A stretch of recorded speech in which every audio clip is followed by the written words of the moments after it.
yoo jabaattanii ni jiraattu. Baadhaa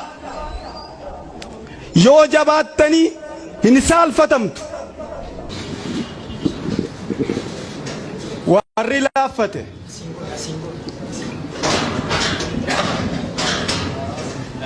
qe'ee isaaniirra xiyyaara lollaatu marsa. Taankiitu irra oofama.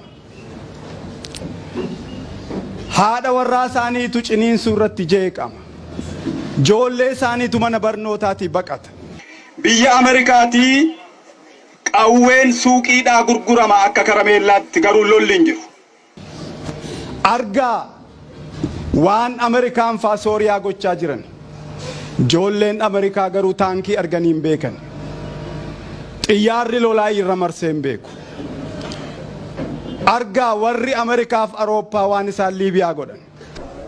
Oromoon waa sadii qabaachuu qaba.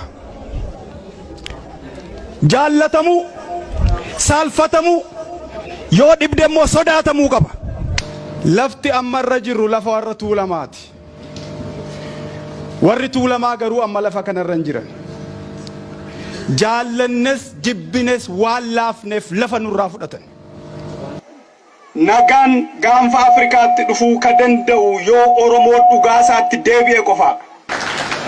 Oromoon sobee uf jajjabeessuu dhiisuu qaba. Laaffateeti lafa isaarraa fudhate. Warra jabaatees caalitu lafa isaarraa fudhate. Isin sodaattanii maammoon lammata ka'ee isiniin falmu. Maammoon lammata du'aa ka'ee ammas lammatan du'u. Taaddasaa Birruutu ammas du'aa ka'ee lammata akka du'u barbaaddu ta'ee hin ta'u, garbummaatti haftu malee. Baaroo Tumsaa du'aa ka'ee lammatan du'u. Otu sin jirta. Hagam yoo hammaatus, hagam yoo hadhaa illee lafee fi lafa abbaa keenyaatti ni deebina. Warri Tigraay taankii hidhachaa jiru. Amaarri marfii hidhachaa jira. Sumaalee waan gochaa ture argitan dhageessan. Oromoo gajaraa irraa hiikaa jiran.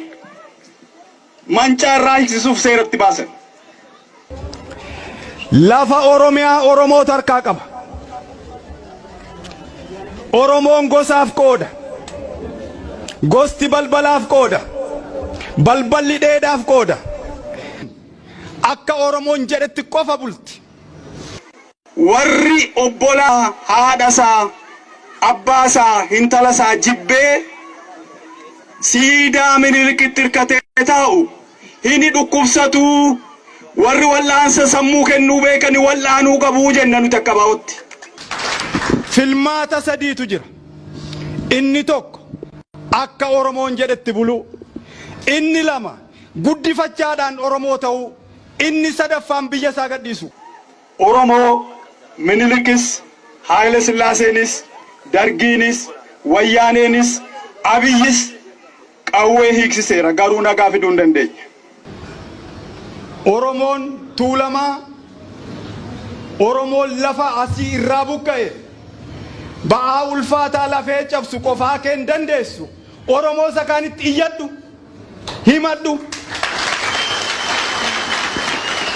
Lafa keetti deebi'i, qe'ee keetti deebi'i.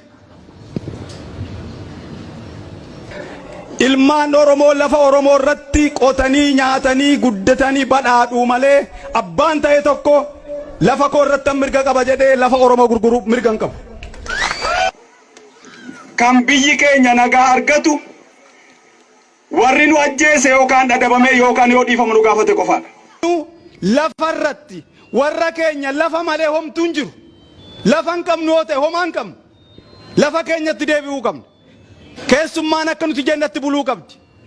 Yookaan guddifachaadhaan dhufuu qabdi. Lafti Oromoo kan irratti badhaadhan, kan guddatan, kan irratti baratanii wal horan malee kan akka carqiitti ciranii gurguranii, kan abbaan feete suuqiidhaaf bittee fidde otoo hin ta'in lafee abbaa keenyaatu itti cabee lafa kana baase. Lolli, ibiddi, mootummaan Dr. Abiy ka Oromoo tokkoon hin deeggaramne, ka weerartoota lafa Oromootiin deeggaramu, weerartoonni lafa Oromoo faayinaansii ka godhan, beekumsaan saappoortii ka godhan, qawweedhaan saappoortii ka godhan, ibiddi Oromoo irratti qabsiifame kuni gaanfa Afrikaa guba. Oromoon qofaa isaan gubatu, qofaan guban. Dhugaa keenyaaf nagaa keenya barbaanna. Falmii gama hundaatiin amma karaa nagaarra jirra. Amma falmii karaa nagaarra jirra. Falmii karaa nagaatiin lafa keenyatti deebina. Han akka Oromootti nagaa jaallatu hin jiru. Han akka Oromootti lola sodaatu hin jiru. Lola caalaa garuu salphina sodaannaa, salphina jibbinaa. Gaanfa Afrikaa kanatti nagaa fiduuf Oromoon meeshaa hanga isa ga'u hidhachuu qaba. Gajaraa miti, taankii, marfii, jeetti, miisaa'eliif rookettiin hanga harka Oromoon seennetti gaafti Afrikaa dhugaa hin argattu, nagaas hin argattu. Biyyi Itoophiyaa kuni gatii guddaatu isheerra jira. Kadhaadhaanis liqiidhaanis doolaara biiliyoona hedduutu ishee harka jira. Rakkattees kadhattees kaffaluu dandeessi. Gumaa ammoo garuu akka laafaatti hin kaffaltu. Gumaa fi lafti hin dulloomu. Gumaa fi lafti filannaan nagaa barbaaddi. Nagaa fi qofaan jiraatan.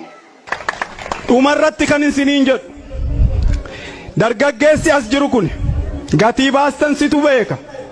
Dadhabbii faajii keessan situ beeka. Ammayyuu galmaan hin geenye. Oromoon dargaggoon uf qopheessaa. Lafti tuulamaaf haa deebi'u.